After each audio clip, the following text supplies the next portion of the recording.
If you have ever looked at your phone and trusted the little blue dot, you already understand what a location system is supposed to be. It is not just a map, it is a promise. A clean translation of the physical world into coordinates and timestamps. A way to turn distance into certainty. A way to turn "I'm here" into something the world can agree on. Most people believe that promise is automatic. You open an app. You follow the line. You arrive. And most days, the system works exactly as it should. It guides people through unfamiliar places, keeps hikers on trail, lets search teams spread across miles of wilderness and still speak as one voice. It makes the world feel measured. But measurement is not the same as reality. A map is not the ground. A timestamp is not a moment. A log entry is not a person moving through space. They are representations, and representations are comforting because they make the world feel resolved. The problem is that systems do not need to be malicious to become dangerous. They only need to be trusted. Trusted long enough that no one notices the moments where they contradict what we can see. A trail that takes less time than it should. A ridge that appears too soon. A check-in that arrives from a place no one has reached yet. A badge swipe you never made. A file signed before your assignment exists. Most of the time, these contradictions get explained away. Signal drift, device error, human mistake. Small failures we tolerate because the system still works often enough that we assume it must be right. But what happens when the contradiction is not a glitch? What happens when distance itself becomes unreliable? Not dramatically, not with lights or portals or alarms. Quietly, in a way that still produces clean data, still generates coordinates, still prints a timestamp that looks correct on paper, even while the world beneath it slips out of alignment. Because the most dangerous failures are the ones that look clean, resolved, sealed, filed. Once a record is complete, everyone assumes the event is over. But there are places where the record becomes part of the event, where movement no longer follows cause and effect, where a voice answers before the call is made, where a corridor stays sealed while its influence continues moving through the systems meant to contain it. Tonight's stories are not about monsters in the dark. They are about something quieter, a backcountry search where the landscape never changes, but the distance between points does. A sealed incident no one witnessed, documented so thoroughly that the paperwork begins to repeat reality instead of recording it. Because the most frightening thing about modern life is not that we have systems, it is that we trust them. We trust the dot, we trust the timestamp, we trust the record, and we stop asking the question that matters most when something feels wrong. Not what happened, but when. Not where it is, but how far. Tonight, these are two stories about that promise breaking. Two people who followed the routine, trusted the procedure, and discovered too late that once the system decides something is resolved, whatever was still happening is left behind.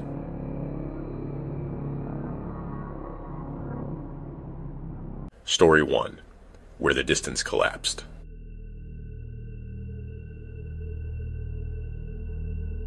My name is Evan Alder, and for the last 12 years I've been the person people call when someone doesn't come home. That's not a poetic way of putting it. It's the job description, just without the bullet points. Search and rescue work is mostly arithmetic. Time, distance, elevation gain, weather windows, daylight. We turn lives into numbers, because numbers are honest, and because hope, by itself, is not a plan. I've coordinated everything from sprained ankles to late-season hypothermia to recoveries no one says out loud until you're back at the command trailer and the radios finally go quiet. I've learned what fear looks like on paper. It shows up as missed check-ins, wrong trailheads, a vehicle that's still warm in the parking lot, a water bottle left behind like it fell out of a hand that didn't have time to close. This one started with a single sentence from dispatch that I didn't like the sound of. Missing hiker, the deputy said over the phone, and his last known location doesn't make sense. That was what he led with, as if that kind of thing was rare. It was a Tuesday in early fall, one of those sharp mornings where the air looks clean enough to drink. The first frost hadn't hit yet, but the nights were cold, and the trees were already deciding what to keep. The missing hiker was named Caleb Rourke, 32, software engineer from the city, weekend backpacker. His girlfriend, Jillian Park, called it in when he didn't answer her texts by nightfall. That part was normal. His vehicle was at the south trailhead of a backcountry network, The locals just called the bowls, because the terrain folded into itself in a series of steep drainages and rounded ridgelines. You could be 2 miles from your car and still feel like you'd been swallowed. The deputy's issue was Caleb's phone location.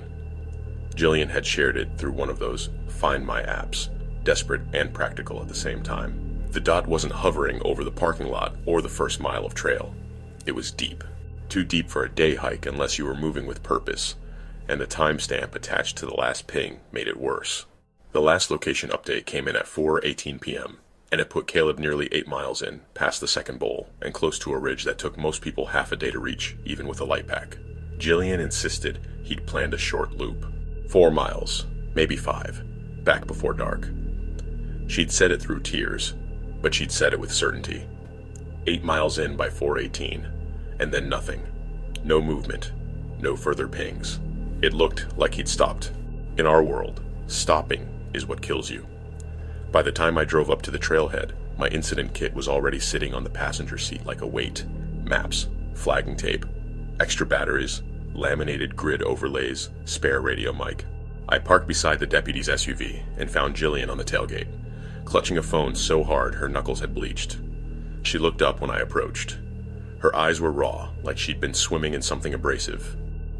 "I can show you," she said immediately, as if I might not believe her. I introduced myself, and she gave a jerky nod.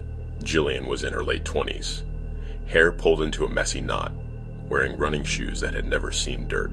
She was trying to be a person who could handle this. The deputy, Mark Denton, stood nearby with his arms folded, watching the tree line like he expected it to move. Jillian shoved the screen toward me. The dot was exactly where Mark had described it, deep in the bowls, pinned to a tight contour section that the map labeled, with nothing but elevation lines stacked like teeth. A place that didn't have a name, which meant it wasn't a place most people went on purpose. I asked the questions I always ask. What time did he leave? 10:40, maybe 10:50. What was he wearing? Gray jacket, blue pack. He has a red beanie. He always wears it. Experience level. He hikes a lot. He's not stupid. Nobody is stupid until they are cold, alone, and trying to make the world behave. Any medical issues? She shook her head. He had a GPS app. He had a battery pack. He was excited. He said he wanted to get away from screens for once, which was funny, because he literally builds them. She tried to laugh, and it broke halfway out. I looked at the map again. 8 miles in. The dot was static. If Caleb had stopped because he'd twisted an ankle, he might still be alive. If he'd stopped because he'd gotten lost and decided to wait it out, he might still be alive. If he'd stopped because he couldn't move, then we were already late. I started the operation. Within an hour, we had our command trailer set up, our whiteboard filled with names and assignments, and a half-dozen volunteers arriving in dusty trucks. Our team is a patchwork of professions: nurses, mechanics, a high school math teacher, a guy who runs a towing company, a retired firefighter who still wears his old station jacket like armor. I called in Tessa Wynn, our logistics lead, who could run a staging area like an airport. I called Luis Ortega, our best tracker, whose eyes didn't miss broken fern stems or a scuffed rock. I called Casey Harlow, our comm specialist, who had the kind of calm voice that made frightened people breathe slower. By noon, we had 2 hasty teams ready to deploy, and 1 technical team on standby in case we had to rope down into one of the bowls. The plan was straightforward. You always start by assuming the world is normal. Team 1 would head toward Caleb's last known ping location along the main trail, then cut into the first drainage and work their way up. Team 2 would approach from the east ridge and look down into the bowls from above, scanning for movement, color, any sign of a pack or a person. If we found a track, Luis would take it. If we found evidence, we'd expand the search. I briefed everyone, and I watched their faces as I pointed at the map. They were listening, but I could see the subtle shift when I mentioned the distance. 8 miles, steep terrain, late afternoon ping, no movement. We were all doing the same math. Casey ran radio checks. Everything came back clean. Tessa to base, radio check. Base to Tessa, loud and clear. Luis to base, check. Base to Luis, loud and clear. Team 1 moved out first. I stayed at base with Casey and Tessa, monitoring, updating, and keeping the operation's shape intact. That's what incident coordinators do. We don't chase, we direct. We keep the puzzle pieces from turning into scattered debris. At 1:12 p.m., Team 1 called their first check-in. They'd reached the first junction, exactly as expected. At 1:47 p.m., Team 2 checked in from the ridge approach, moving steadily, no visual on Caleb. At 2:09 p.m., Luis called, "Base, Tracker 1, we've got sign." My spine tightened. "Go ahead." Fresh boot scuffs off the main trail, about a mile and a half in. Not on the map, not a social trail either. It's like he stepped off on purpose. Any other prints? Hard to tell. Soil's dry, but there's a consistent scuff pattern. Same tread. Looks like a trail runner, not a boot. That matched Jillian's description. Running shoes. Luis added, "He's moving fast. Or he was. The scuffs are long, like he was taking big strides." I wrote it on the board. Unplanned, off-trail, fast movement. "Track it," I said. "Mark it. Keep comms tight." Copy. Normal so far. People step off trail. They follow game paths. They chase a view. They think they can shortcut. 80% of our rescues begin with someone deciding the map is optional. At 2:42 p.m., the first inconsistency arrived like a stone through glass. "Base, this is Team 1. I recognized the voice. Drew Calhoun, steady, competent. "Go ahead, Team 1. We're at the creek crossing." I frowned. The creek crossing was 3 miles in, not 1.5. "Confirm location." Drew exhaled. "Creek crossing. It's the one with the fallen log, the wide bend. We've got the rock outcrop on the left and the dead snag on the right, same as the map notes." I looked at the map. I looked at the clock. Team 1 left base at 12:55. It was 2:42. That was 1 hour and 47 minutes. To reach that creek crossing in under 2 hours, they would have had to jog, and even then, it didn't make sense with packs. "Drew," I said carefully, "what pace are you moving?" A pause. "Normal. We're not pushing. Terrain's been easier than I remember." "Easier," Casey mouthed, watching me. I pushed my thumb against the map edge as if the paper might correct itself. "Any chance you took the wrong fork?" I asked. "No," Drew said, and the way he said it made my stomach drop. He sounded offended, but not because I'd questioned him, because the question itself didn't fit what he was seeing. He added, "We passed the junction. We confirmed it. We're on the right trail. Evan, we're where we are." There are moments in this job where you choose between arguing with reality and adapting to it.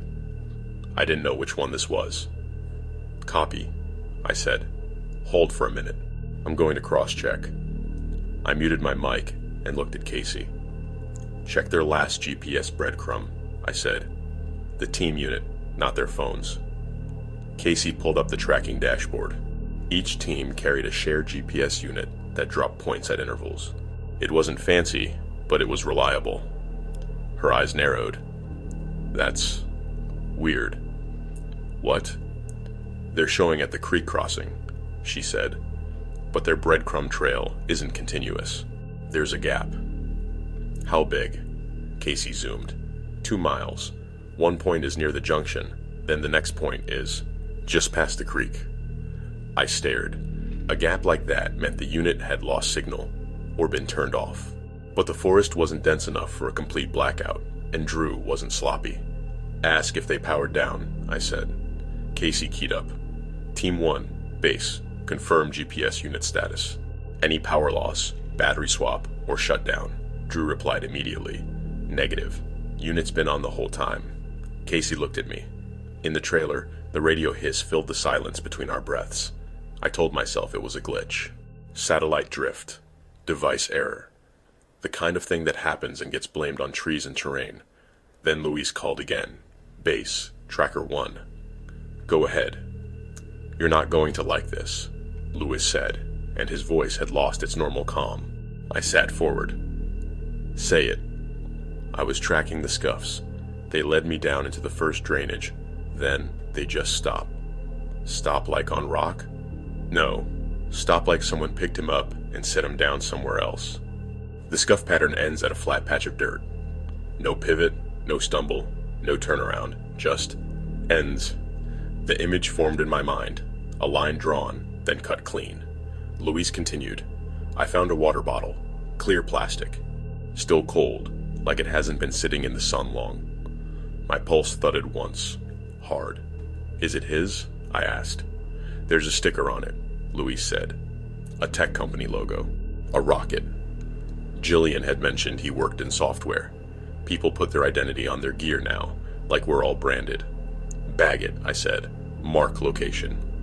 Luis hesitated. Evan, that location is wrong. What do you mean? I'm looking at the map. I'm standing where the scuffs ended. This should be a steep section. It should be brush and loose rock, but it's flat, like a shelf, like the hillside got shaved off. I rubbed my forehead. A flat shelf in the drainage. Not impossible, but unusual. Send coordinates, I said. Casey took them and plotted. Her brows lifted. That's not in the drainage, she said quietly. That's closer to Bowl 2. Bowl 2 was miles away. I stared at the screen. Maybe the coordinate format is wrong. Casey shook her head. No, it's correct. I keyed up. Luis, confirm you're seeing the first drainage. Confirm landmarks. Luis answered with the impatience of a man being asked whether the sky was above him. I can see the junction ridge behind me. I can hear the creek from Bowl 1. I'm in Bowl 1. Copy, I said, and my mouth went dry. Hold. I turned to Tessa. How many teams are out? 2, she said, plus Luis, with his partner, Mara Keene. Mara was a paramedic who tracked with Luis because she was stubborn and fast and didn't panic. If anything went wrong, Mara was the kind of person who would tie your life to hers without asking. I breathed out slowly and tried to impose order. Okay, I said. We have 3 anomalies. Team 1 is ahead of schedule. Team 1's GPS breadcrumb has a gap. Luis is physically in one place, but his coordinates plot in another. Casey looked pale. Could be device error across the board. Across different devices, I said. Different satellites, different users. In the field, when multiple instruments disagree, you default to the simplest explanation: human mistake. Misread junction. Wrong ridge. Miskeyed coordinate. But Drew wasn't a rookie. Luis was allergic to sloppy data. Casey's equipment was checked and double-checked, and then the radios picked up a voice that shouldn't have been there at all. It came over the search frequency, weak and crackling, like someone talking through a mouthful of water. Base, this is Caleb. Every hair on my arm stood up. Casey's eyes snapped to mine, and for a second, neither of us moved. In the trailer, even the heater fan seemed too loud. Say again, I said into the mic, and I hated how steady my voice sounded. I hated that it didn't sound surprised, as if some part of me had already been expecting it. The voice came again, clearer, and it made my stomach turn because it sounded tired. Base, this is Caleb. I'm at the creek. I can see the log. I can't find the trail back. It's not. The signal broke into static. I stared at the radio like it might grow hands and explain itself. Casey whispered, "That's not possible. We don't have his frequency." We didn't. Caleb wasn't carrying one of our radios. Jillian hadn't mentioned any handheld. Even if he had a cheap FRS set, he wouldn't be on our channel unless he'd somehow matched it by accident. Team 1 was at the creek crossing. Drew had just said so. And now a voice claiming to be Caleb was saying he was at the creek crossing, unable to find the trail back. Drew, I said immediately. Team 1, did you just transmit on search frequency? No, Drew replied, too fast. We didn't transmit. We're holding. Evan, we're hearing it too. Copy, I said. The radio hissed. The forest outside remained indifferent. I keyed up again, careful with the words. Caleb, this is Base. If you can hear me, say your full name and describe what you see. Static. Then, faintly, Caleb Rourke. There's water, the log, the dead tree. Someone's yelling, but it's like it's far away, even though it's right there. His breath hitched, And the sound that followed was not a sob. Not exactly, but the noise someone makes when they realize the world has stopped following rules. "I can see the trail," he whispered. "It's right there. It's right there, and it's not." Static swallowed the rest. Casey's fingers flew over her console. "Signal origin," she muttered. "Come on." She pulled up the directional antenna readings from our command unit. It gave a rough bearing when a transmission hit strong enough. The bearing arrow pointed dead ahead, straight into the bowls. I glanced at the map again. If Caleb's last phone ping was near the second bowl, and he was now transmitting from the creek crossing, and Team 1 was already at the creek crossing, then either Caleb had doubled back faster than physics allowed, or someone was spoofing us, or we were hearing a recording. Or, and I didn't want to think it, the creek crossing wasn't one place anymore. I made a decision that felt like stepping onto ice. "Team 1, I said, "approach the creek crossing slowly. Call out. Do not cross the log. Confirm if you hear a voice in person." Drew's voice came back low. "Copy." I switched channels to Luis. "Luis, Mara, I need you to move toward the creek crossing, but do it cautiously. Flag your route. If you lose visual on each other, stop." Mara answered instead of Luis. Her voice clipped. "Copy, Evan. We're moving." Tessa stepped closer to me, her face serious. "Do we call in more assets?" "Not yet," I said, though my stomach wanted to say yes to anything that felt like control. "Let's verify before we escalate." The truth is, escalation in wilderness operations is still just people walking. More boots, more radio chatter, more fatigue. If something was wrong with distance itself, then adding more bodies might just add more variables. I watched the clock. At 3:18 p.m., Team 1 came back. "Base," Drew said, and his voice was different. Not panicked, but careful, like he'd stepped into a room where someone had been arguing. "We're at the creek." "Copy." "Visual contact with subject?" Silence, then. "Negative." "Do you hear anything?" Another pause. "We can hear someone breathing. Not like near us. Like it's coming from the creek itself." I felt cold crawl up my ribs. "Drew," I said, "describe what you mean." He swallowed audibly. "It's like the sound is inside the water. Like when you put your head under and you can hear the world muffled. That kind of sound. But the creek isn't loud enough to hide it." Casey shook her head slowly, as if refusing. Drew continued. "We called out. No response in person. But, Evan, the radio." "Go on." "It's answering us," he said. And the way he said it made my mouth go dry. "When we call out, the radio transmits back, but it's delayed. Like an echo, except it's words." My thoughts snagged on a memory of training, radio reflections, signal bounce, weird atmospheric conditions. But this wasn't a mountain repeating static. This was language. Casey leaned toward the mic. "Team 1, ask the voice what time it is." Drew didn't argue. He keyed up. "Caleb," Drew said, steady, like he was talking to a frightened person on a ledge. "What time is it?" Static. Then, faint and breathy, Caleb's voice. 4:18. My stomach dropped so hard it felt like I'd missed a step. That was the time of the last phone ping. Drew's voice shook slightly. "Base, did you hear that?" "I heard it," I said. Casey stared at her console, as if it might confess. 4:18. The last timestamp. The moment Caleb had stopped moving, at least as far as Jillian's app could tell. But it was barely past 3 now. I forced myself to speak. "Drew, do not cross the log. Mark the area. Look for physical evidence. Gear, clothing, tracks, anything." "Copy," Drew said, and I could tell he was relieved to be given tasks. Tasks are walls we build against the dark. I turned to Casey. "Pull Jillian's phone logs. Every ping. Every timestamp. I want the last hour in detail." Casey nodded, fingers moving. Tessa looked at me. "Evan, what is this?" I stared at the map, at the contour lines stacked tight, where the land folded into bowls like hands closing. "Either we're dealing with technology error," I said, and my voice sounded too small for the trailer, "or we're dealing with a location that isn't behaving like a location. At 3:41 p.m., Lewis called. Base, Tracker 1. Go. Luis's voice was low, and it carried that tone he used when he'd found something he didn't want to name. We found a second bottle, he said. Same sticker. Same model. Same cat bite marks. That's impossible, Casey whispered. Luis added. And Evan. It's warm. Warm meant recently held.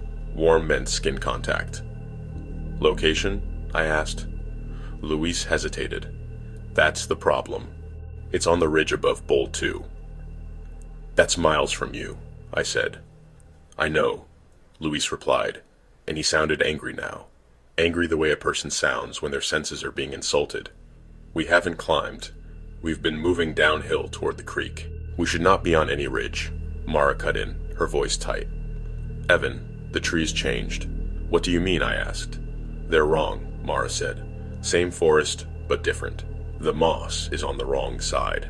The deadfall patterns aren't consistent. It's like we're walking through a copy that got arranged by someone who didn't understand it. Her breathing was controlled, but I could hear the effort. Luis's voice came back. We can see the creek below us, but it's too far down. It wasn't like this 10 minutes ago. I pressed the heel of my hand to my forehead. Stop moving. Flag your position. Take a bearing. Confirm with GPS. Casey's console beeped softly. She looked at the screen, then at me, then back again. Evan, she whispered. Luis's unit just jumped. How far? She swallowed. 3.2 miles. In one update interval. No one covers 3 miles in 30 seconds. I took the mic. Luis, Mara, do you see the creek? Yes, Mara said quickly. But it's not lining up with the sound. It looks close, but it sounds far. The distance doesn't match the way it feels. The words landed with a sick certainty. Distance doesn't match the way it feels. That was not a technology error. That was a symptom. I made another decision, and it tasted like metal. Luis, I said, do you have line of sight to the creek crossing log? A pause then. We might. It's hard to tell. The view is wrong. Do not descend, I said. Hold where you are. Keep each other in sight. I'm sending Team 2 to your bearing to establish a visual anchor. Team 2, led by Nina Cho, was on the ridge approach. If they could see Luis and Mara from above, then we could triangulate and restore reality through geometry. At least, that's what my brain told itself. At 4:02 p.m., Jillian returned to the command trailer. Tessa had kept her occupied, fed her water, done the human things while I did the operational ones. Jillian's face was gray with exhaustion, but her eyes were bright with a desperate kind of focus. Any news? She asked. I weighed my words. You never lie to family.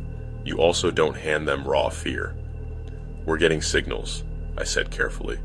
We're working toward a confirmation. She stepped closer. His phone updated. Casey looked up sharply. What? Jillian held out her phone. The dot had moved. It was now at the creek crossing. The timestamp said 4:18 p.m. My blood went cold. It was 4:03. Jillian stared at me like I was the one who had done it. How is it 4:18? It's not, I said. And the way the words came out, flat and absolute, seemed to frighten her more than any comforting lie could have. Casey grabbed the phone, checked the network, checked the time settings. The phone time was correct. The app time was correct. Only the location ping was wrong, or it was right, and our definition of now was the thing that had drifted. The radio crackled again, and Caleb's voice returned, clearer than before, like someone stepping closer to a window. Base, he said, and he sounded calmer, which was worse. I can see you. I froze. Drew's voice came instantly. Caleb, where are you? We don't see you, Caleb whispered. You're right there. Casey's eyes darted to me, wide. Caleb continued, and his voice had the dazed quality of someone describing something they didn't have words for. I'm at the creek, he said. I'm on the log. I'm looking at all of you. You're not. You're not standing where you are. Drew's voice sharpened. Caleb, step off the log. Step back. A pause, then Caleb's quiet, bewildered answer. I can't. The log is longer than it should be. The trailer felt too small suddenly, as if the walls had moved closer. Jillian made a sound behind me, a strangled breath. I took the mic, because I needed my voice in the system, needed an anchor. "Caleb," I said, "this is Evan Alder. I'm the incident coordinator. Listen to me carefully. Do you see the water? Do you see the dead snag on the right side?" "Yes," he said, and his voice shook at the edges. "But it's looping. The water keeps meeting itself." I closed my eyes for a second, just long enough to feel the weight of my own heartbeat.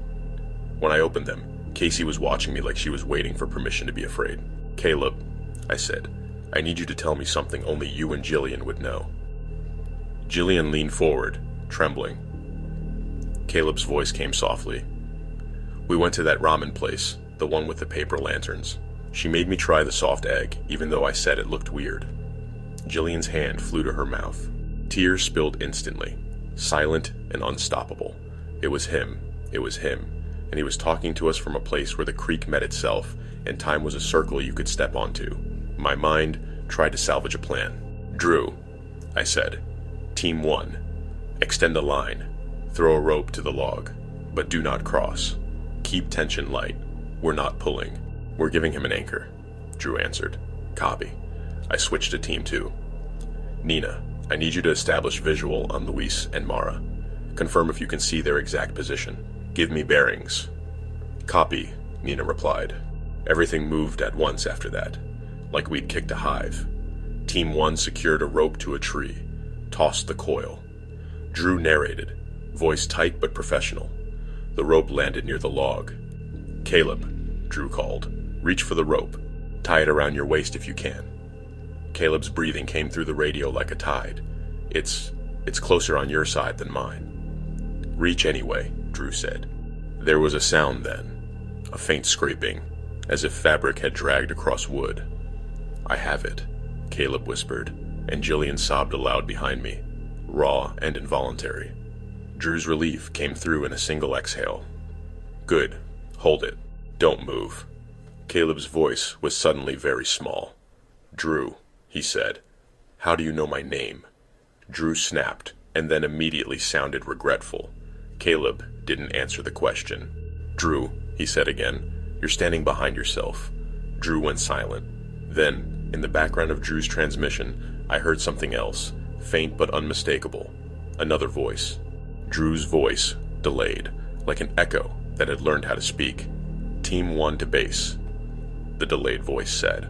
"We're at the creek crossing." Casey stared at me, horrified. The radio was not bouncing. It was repeating, but not as a loop. As a second channel of reality that was slightly out of phase. Nina called in, and her voice was sharp enough to cut. "Base, Team 2. We have visual on Luis and Mara." "Copy," I said quickly. "Confirm their position." There was a pause that felt like the air holding its breath. Nina's voice returned, lower.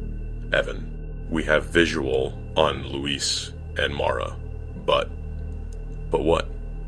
"There are 2 pairs," she said, and the words came out like she didn't want her mouth to form them. 2 positions, same clothing, same movements, like a delayed mirror. My hands went numb on the map. In the trailer, Jillian was shaking so hard, the chair beneath her rattled. I keyed up to Luis. "Luis, do you hear Team 2? They have visual on you." Luis's response was immediate.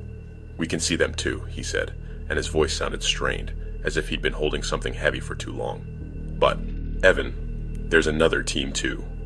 My stomach lurched. Mara's voice came, soft and urgent. "Evan, the forest just stitched." "Explain," I said, though I didn't want the explanation. Mara whispered. The ridgeline moved. It slid like fabric. There's a seam. A seam. That was the word. I looked at the map, at the contour lines, at the bowls nested inside bowls. They had always looked like folded fabric, but I had never considered the possibility that they might actually behave like it. Drew's voice came again. "Base. Rope tension changed." "What do you mean?" "It's heavier," Drew said, and I could hear the strain in his breathing. "Like someone grabbed the other end, but not Caleb. Like the rope is going somewhere else. Caleb, I said urgently. "Are you holding the rope?" "Yes," Caleb whispered, but his voice sounded distant now, muffled, as if he'd stepped underwater. "Evan, I can see the trailhead from here." "That's impossible," I said, and the words felt useless. Caleb continued, voice trembling. "I can see Jillian's car. I can see you. You're all standing by the trailer. You're looking at maps. His breathing hitched. "Evan, you're sitting at the table, and you're also walking into the trees." My heart hammered once. Hard. I wasn't in the woods. I hadn't left the trailer. I had been at the trailer the whole time. I tightened my grip on the microphone until my fingers ached. "Caleb," I said, forcing the words to sound like procedure. "Tell me what I'm wearing." Caleb's voice became oddly calm, like someone who has stopped trying to fight the shape of things. "You're wearing your red search jacket," he said. "The one with the tape on the shoulder. You have a coffee stain on the chest, and you don't notice it until later." A cold wave rolled through me. I looked down at my jacket. Red. Search patch. Tape on the shoulder from a repair I'd never bothered to redo properly. And a coffee stain, dark and crescent-shaped, right where my hand had been resting, hidden by the map until this moment. I had spilled coffee on myself this morning. I hadn't looked down. Caleb's voice went softer. "Evan, the rope is. It's going into the water, but the water is. It's like it has depth that doesn't belong to it." Drew swore under his breath, and then his voice snapped back into professionalism, like it was the only thing keeping him upright. "Base, we're seeing the rope line sink." "Sinking," I repeated. "It's going down," Drew said, and his breathing was harsh. "Not into the creek. Into the reflection. Into the reflection." Option 3. The misalignment, made real in my mind like a nightmare deciding to obey the laws of physics just long enough to hurt you. Jillian stood up abruptly, chair scraping. "Caleb," she shouted, and her voice cracked. "Caleb, I'm here." Caleb responded immediately, but his words weren't to her. They were to me, and they were barely more than a breath. "Evan," he said, "I can hear you calling my name from earlier." My mouth went dry. "Earlier today?" Caleb's voice trembled. "No, earlier than today. It's like the sound has been waiting here. A sound waiting. A call that arrived before it was made." I thought of the 4:18 timestamp sitting in Jillian's app like a fixed point, like a nail hammered into time. I thought of the breadcrumb gaps, the coordinate jumps, the duplicated teams on ridges. I thought of Mara's seam. I forced myself to do the only thing I knew how to do when the world stopped behaving. I tried to simplify. "Drew," I said, "do not pull. Keep rope tension steady. Caleb, do not step forward. Do not step back. If you can, sit." Caleb whispered. I already did. Then, in the background, under the hiss, under the creak sound that should not have carried through a radio, I heard something that made my blood turn to ice. My own voice. Not live, not from the trailer, but thin and distorted like it had been recorded on cheap tape. "Caleb," the recorded Evan said, "this is Evan Alder. I'm the incident coordinator." It was the exact phrase I had used earlier, the same cadence, the same professional calm. Only the timestamp in Jillian's app flickered, and for a split second it read 4:18 p.m., then 4:18 p.m. again, as if it couldn't decide which reality it wanted to belong to. Casey's eyes were wide, wet with terror she hadn't let herself feel yet. "What is happening?" she mouthed. And outside the trailer, somewhere beyond the parking lot, beyond the first mile of trail, beyond the bowls folding into themselves like hands closing, the radio cracked once more, and Caleb whispered the last thing I ever heard him say, a sentence that sounded like a man realizing he had already crossed a line he never saw. "It's closing," he said softly, "but it's closing around the part of me that already came back, and I can feel the distance pulling like a muscle. And Evan, I think I'm about to arrive where I started. Except, when I look at the trailhead now, the trailer is already packed up, Jillian is already gone, and you're walking into the trees with my red beanie in your hand like you."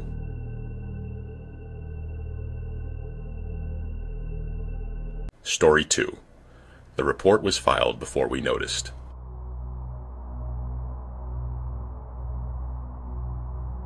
My name is Amy Brand, and I make my living turning chaos into language. That's the clean version. The actual work is slower, uglier. I sit in windowless rooms, read incident logs that smell like burnt insulation and old coffee, and translate the worst days of other people's lives into forms that can be stamped, archived, and forgotten.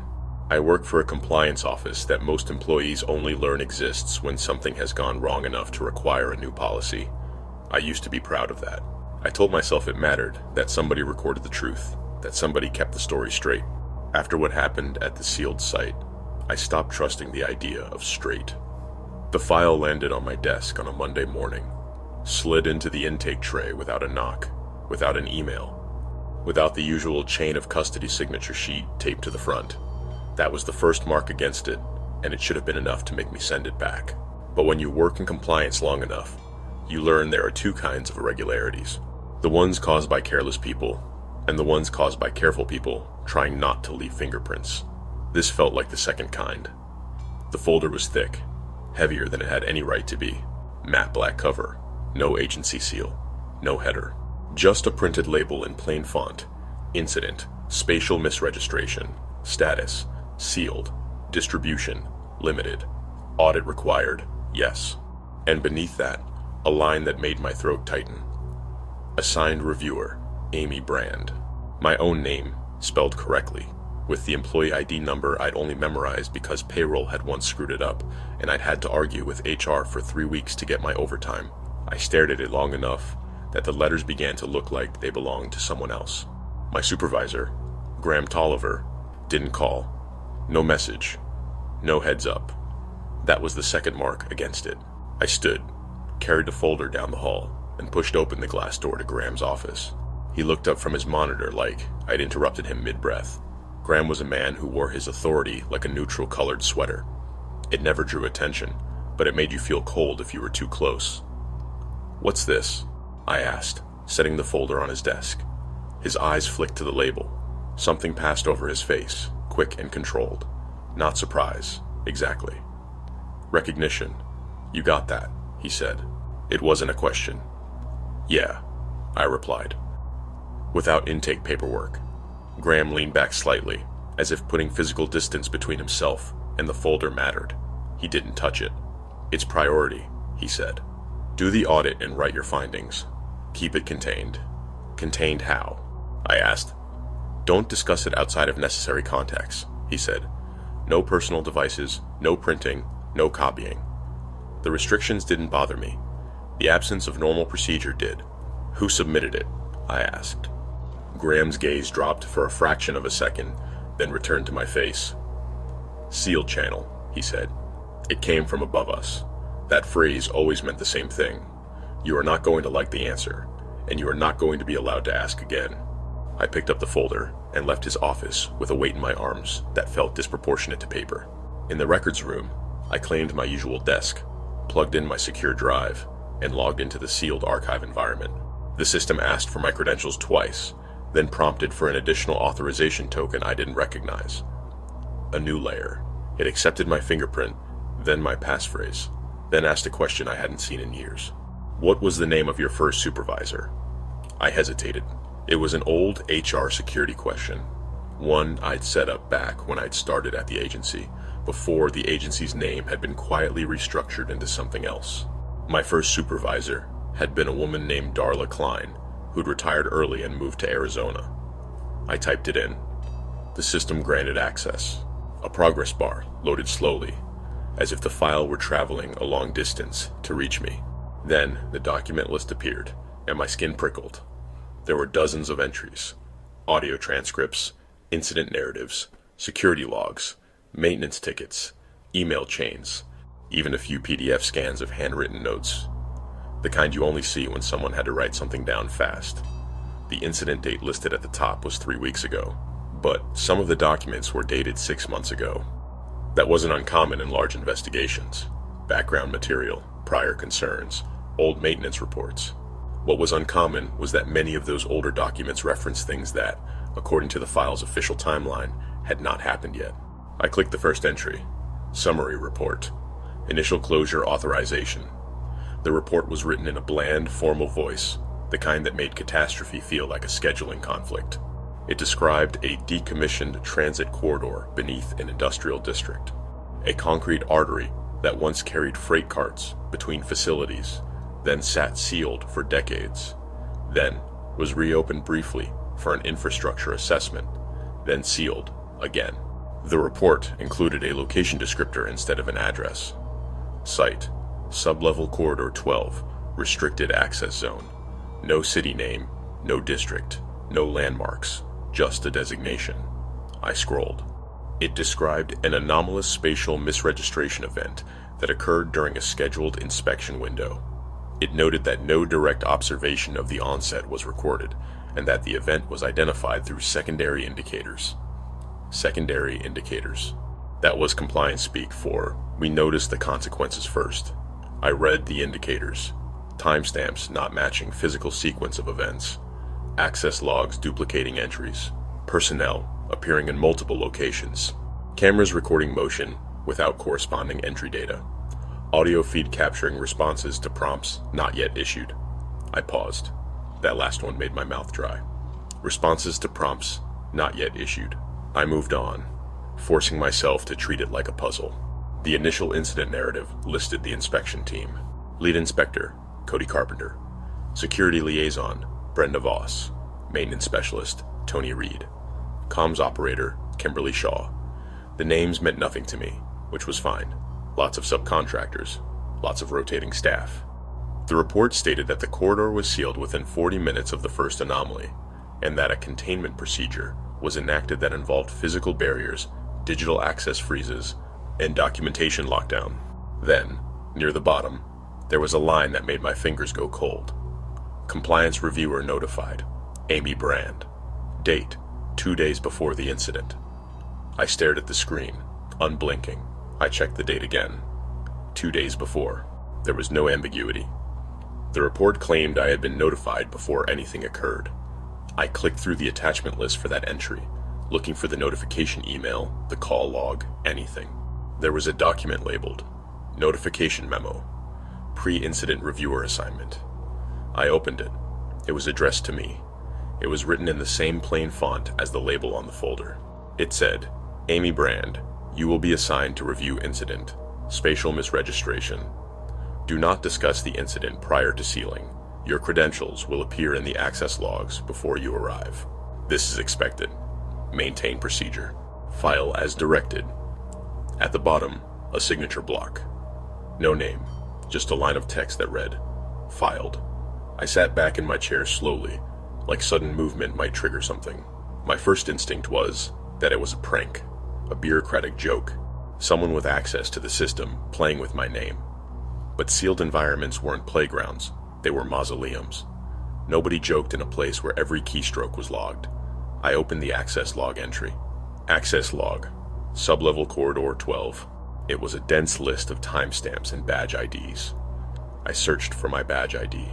It returned 10 results. 10. The first was dated 6 months ago. I hadn't even been assigned to this department 6 months ago. I'd been in a different division, auditing procurement contracts, and pretending my job couldn't hurt anyone. Yet there it was. My badge ID, my name, entry, exit, over and over. I scrolled, feeling heat crawl up my neck. The timestamps were absurd. Some entries were seconds apart, as if I'd walk through a door and then walk through it again without stopping. I pulled up my own employee access history, separate system, no matches. The sealed corridor logs had my credentials in them, but my real employee logs did not. Someone could have spoofed it. Except the sealed logs included biometric confirmation fields, fingerprint match, eye scan match, both marked verified. I stared at the verified tag until it stopped looking like a word and became a shape. I thought of Graham's face, the fraction of a second where he'd recognized the folder and decided not to touch it. My throat tightened. I forced myself to continue. Work was my coping mechanism. If I stayed in the language, maybe the language would protect me. I opened a transcript labeled Audio Feed, Corridor 12, Comms Channel B. The transcript was generated from recorded audio, time-stamped and formatted in clean blocks. It started mundane, routine callouts, Cody, approaching barrier, Brenda, visual on seals, Intact. Tony. Pressure gauge normal. Kimberly. Channel clear. Logging. Then a line. Kimberly. Getting bleed through. Cody. From where? Kimberly. Not sure. It sounds like us. Brenda. Confirm no other teams on site. Kimberly. Negative. Then, after a gap, unknown voice. This is Amy Brand. I'm the compliance reviewer. My breath stopped. The transcript continued. Cody. Who is that? Kimberly. That's not on our channel. Unknown voice. Maintain procedure. Do not enter beyond the seam. File as directed. Tony. What seam? Brenda. Cody. Hold. Do you see that? Cody. I see. I see the corridor, but it's longer. Kimberly. Timestamp just jumped. Brenda. Don't step forward. Cody. It's not forward. It's like the floor is giving distance away. Unknown voice. Do not attempt to correct. Observe. File as directed. I scrolled faster, pulse hammering. The unknown voice continued to appear, sparse but consistent, like someone cutting into a conversation at pre-selected points. And it kept using my name, not my title. Not reviewer. My full name. I pulled my hands away from the keyboard and stared at them as if they belonged to someone else. A rational person would stop, close the file, call IT, call Graham, make noise. But there was something about the voice in the transcript, even as text, that hooked into my brain. It wasn't dramatic. It was calm. It was procedural. It sounded like me on my best days, when I could turn anything into a checklist. I leaned forward again. The next document was a maintenance ticket filed a month before the incident. Ticket: floor surface irregularity, corridor 12. Description: reflection misalignment observed. Wet surface shows depth inconsistent with corridor length. Assigned technician: Tony Reed. Resolution: no defect found. Surface cleaned. Issue persisted. Escalated. I swallowed. Reflection misalignment. The phrase felt too precise. I opened the attached photo. It showed a corridor, dim and utilitarian, concrete walls stained with old moisture. The floor was wet, glossy in a way that made the overhead lights look like smeared white scars. In the center of the corridor, the reflection was wrong. It wasn't a puddle. Not exactly. It was like the wetness had become a window, and the reflected corridor beneath it was deeper, darker, and extended beyond the physical frame. The reflected lights continued into a place the real corridor did not. My stomach flipped. I zoomed in. The edges of the reflection weren't sharp. They feathered into the concrete like dampness. If someone showed me that photo without context, I would have assumed it was an optical illusion, a camera glitch, a trick of angle. But the maintenance ticket had been filed by someone who stood there and looked at it and decided it was real enough to document.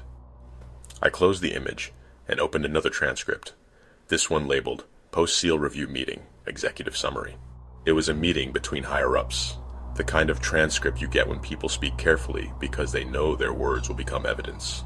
They talked about controlling dissemination, about ensuring no contractor discussed the event, about sealing all footage. Then a line stood out. Executive 1, we will not discuss what occurred. We will discuss what was filed. Executive 2, the file is already complete. Executive 1, it cannot be complete. Executive 2, it is. It includes the review findings. Executive 1, the reviewer has not been assigned. Executive 2, the reviewer is already in the log.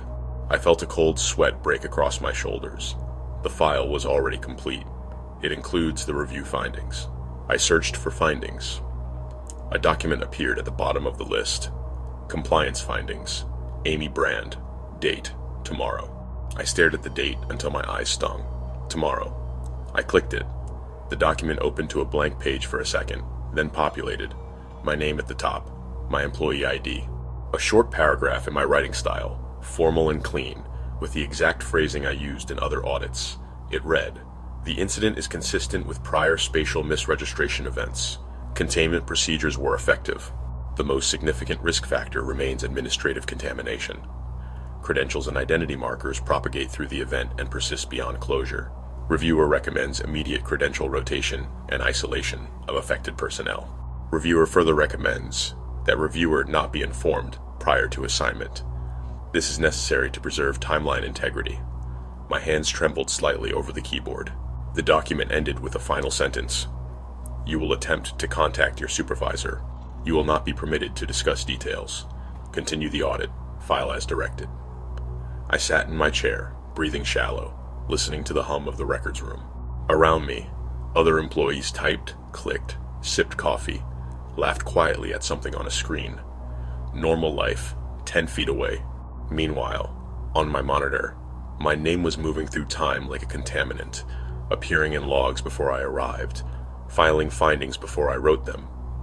I did what the document predicted. I stood, folder in hand, and walked back to Graham's office. He looked up as I entered, and before I could speak, he said, "Close the door." I did. I set the folder on his desk again. He still didn't touch it. "Why is my name in this file 6 months ago?" I asked, keeping my voice level through sheer effort. "Why is there a compliance findings document dated tomorrow with my signature block?" Graham's jaw tightened. "You're reading too deep," he said. "That's literally my job," I replied. He looked tired suddenly, older than he had that morning. "Amy," he said, and his voice softened, which was worse than any cold dismissal. "Do the audit. Write what you saw. Don't try to solve it." "I didn't solve it," I said, and my throat tightened. "It solved itself around my name." Graham's eyes flicked to the door, then back. "Some incidents," he said carefully, "leave residue. Not chemical. Administrative. It gets into the systems. It gets into people. It follows processes, because processes are how the world moves." I stared at him. "You've seen this before," I said. He didn't answer directly. "The corridor is sealed. The event is not active."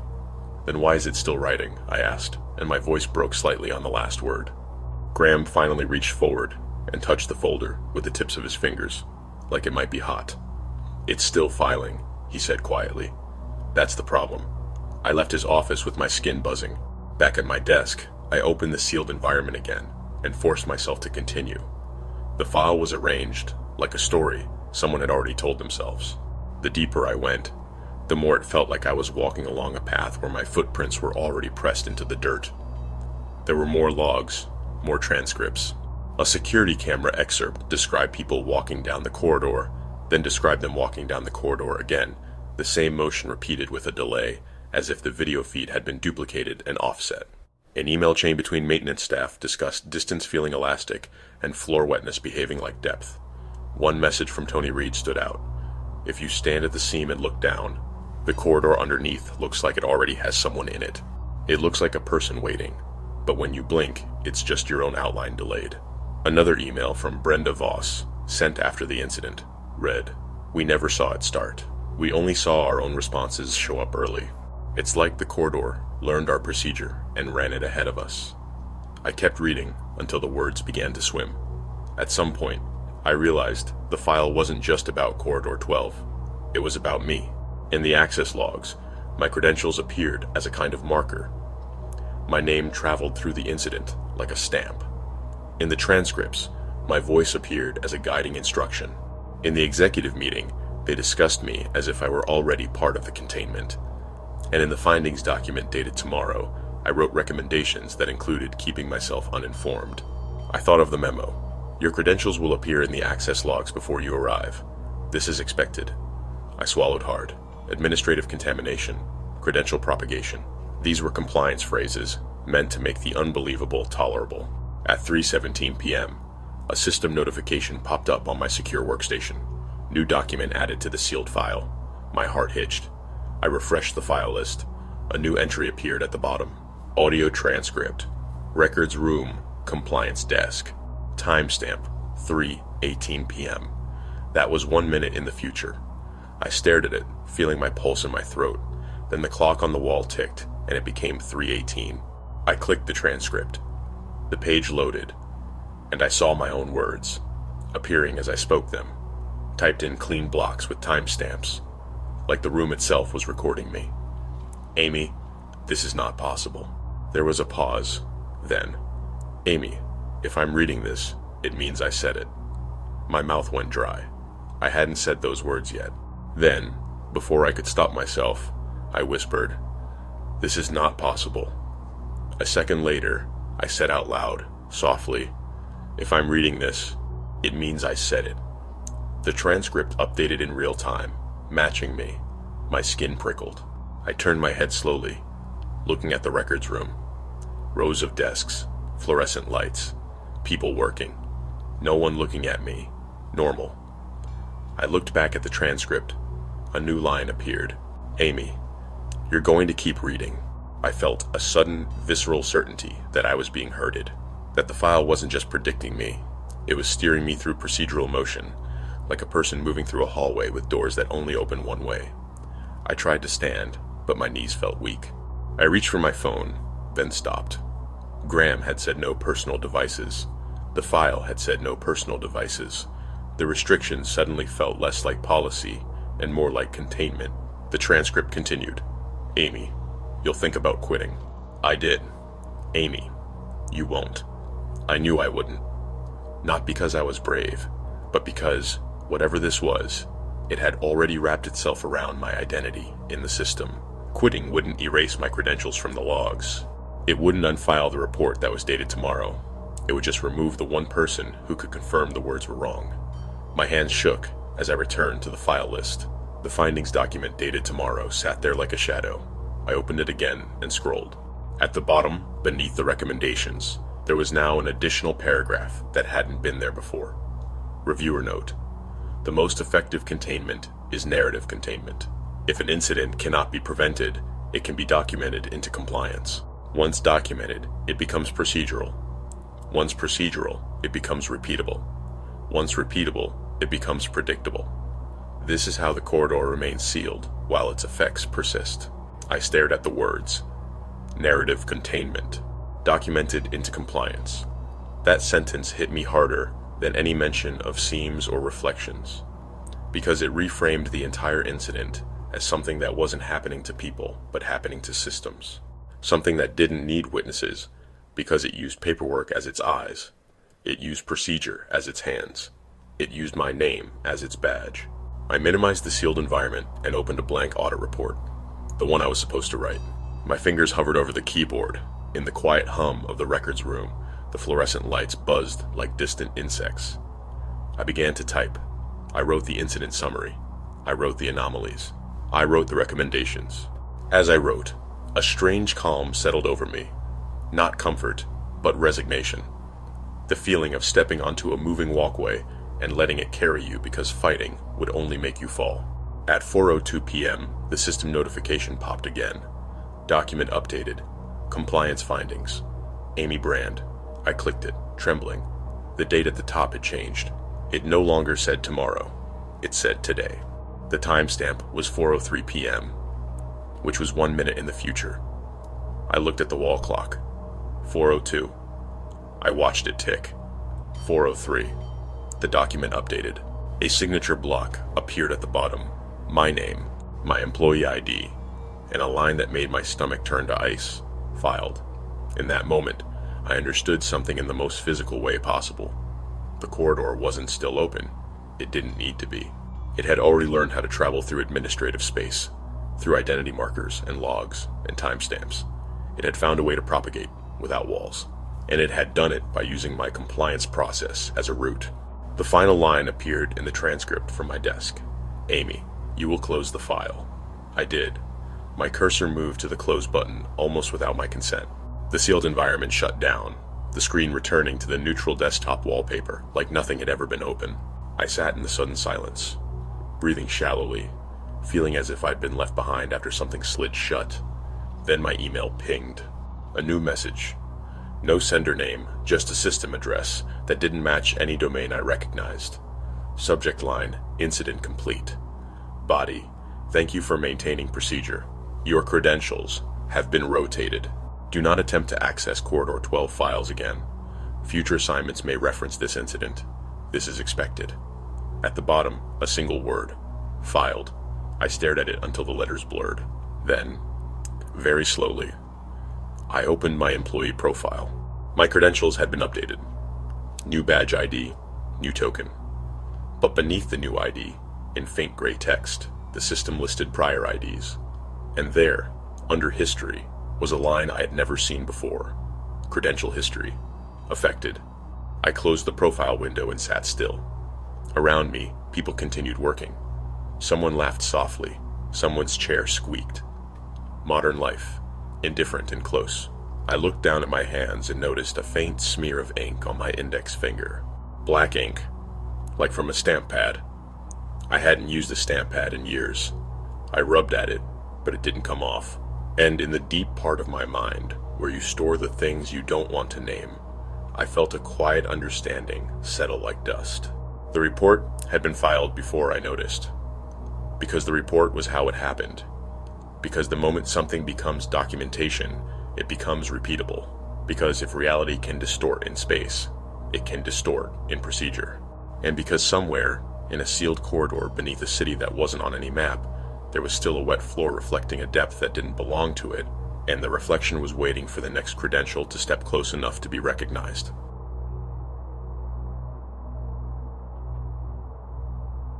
You have reached the end of tonight's record. The final line on the map. The last entry in the log before the systems you trust return to what they were always designed to be.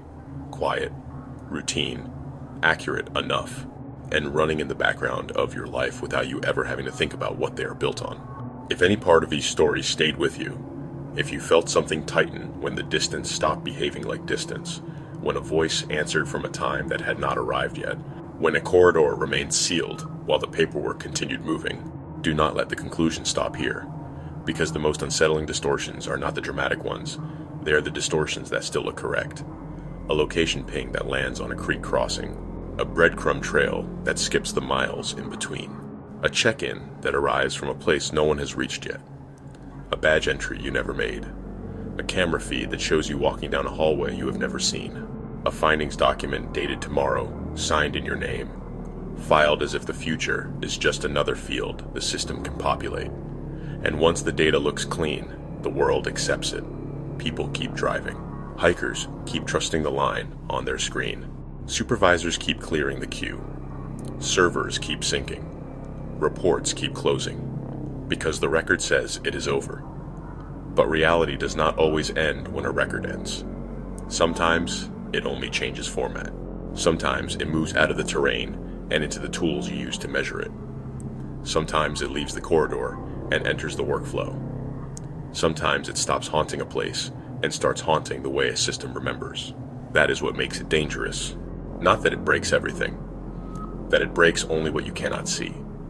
That it breaks in a way that still produces coordinates, still produces timestamps, still produces the illusion of closure. So, if you take anything from tonight, let it be this. Do not confuse precision with truth. Do not assume the dot is the ground beneath your feet. Do not assume the log is the moment as it happened. Do not assume a sealed door means the incident stayed behind it. Because some distortions do not announce themselves with noise. They announce themselves with alignment, with a reflection that shows a depth that does not belong, with a route that ends too early, with a report that completes itself. Subscribe to continue examining the systems beneath ordinary life, the infrastructure we rely on without seeing it, the routines that turn fear into procedure, the tools designed to locate, verify, document, and resolve. Where the threat does not need to be alive, it only needs to be repeated. Tell me in the comments which moment stayed with you longer. The search where distance collapsed without the forest ever changing, or the sealed file that kept writing itself until the reviewer realized their identity was part of the containment. The moment you understood the most frightening thing was not the unknown, but the fact that the system could remain functional while reality drifted out of alignment inside it. Like the video so these stories reach others who still believe danger always looks obvious. A storm, a scream, a broken door, a visible threat, and not the quieter kind.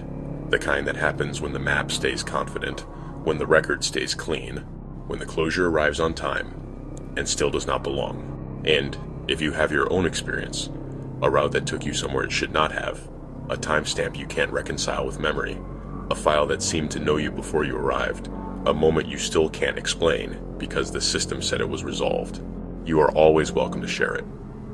Send your experience to the business email in the channel bio, and it may become part of a future Entity Shadows episode. Thank you for listening, for staying with the quiet distortions, for noticing what happens between the coordinate and the ground, for recognizing that systems do not need to be haunted to become terrifying. They only need to be trusted. And until next time, charge your phone, check your route, and if the world feels too smooth, too clean, too resolved, as if the night already decided where you are meant to be, do not assume the distance is honest. Do not assume the record is complete. And if you ever find yourself staring at a location that looks correct, a timestamp that looks final, a closure that arrives too neatly, as if reality has already been filed and put away, pause.